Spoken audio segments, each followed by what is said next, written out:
the office, and Ethan could only stare at her. That creamy skin, that curtain of red hair skimming her face. Shock ripped through him like rifle fire. You're... He shook himself slightly and tried again. I mean, you look like... Your ex-wife, she finished. I know. That's the point. He swallowed hard and peered closer, and the truth assembled itself as the surprise ebbed away. They did resemble each other, this woman and Jillian. Same build, same eye color, same tint of hair.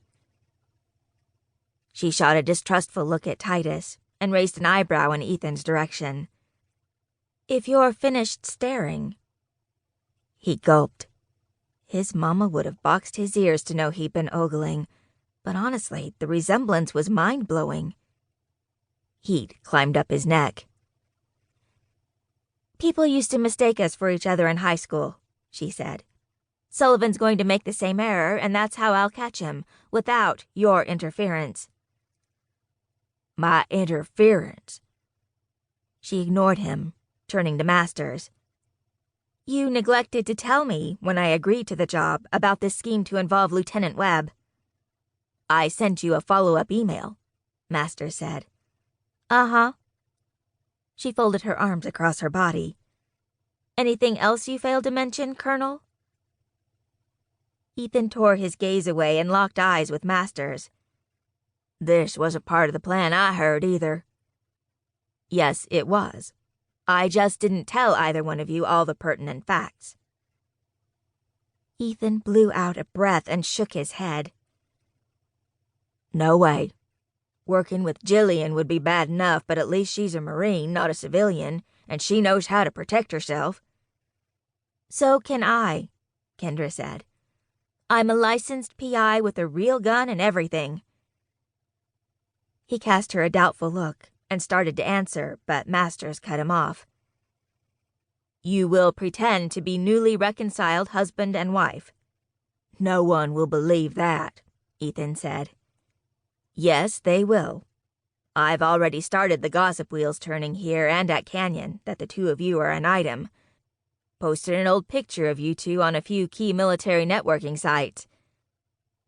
Ethan gaped. You? And when Sullivan comes for Kendra, thinking she is my daughter, you will catch him before any harm comes to Jillian.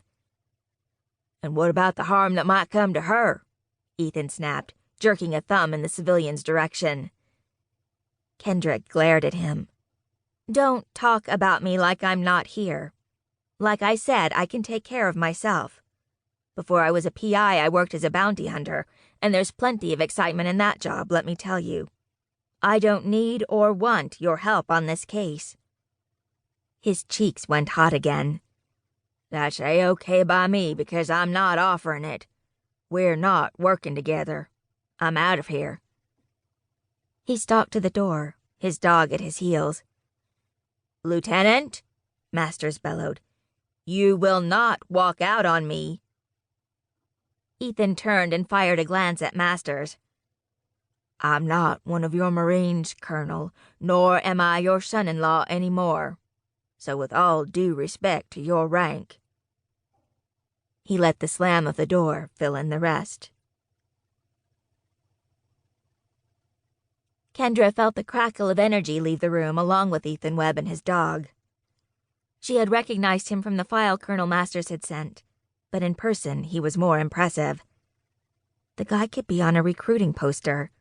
Dark hair, eyes like coffee with a hint of cream, 6 feet of muscle and barely concealed annoyance, and a southern drawl that thickened in proportion with his anger. His arrival had thrown her off her game. Time to get the meeting back under control. Calm, cool, and collected, she told herself. Nothing you can't handle.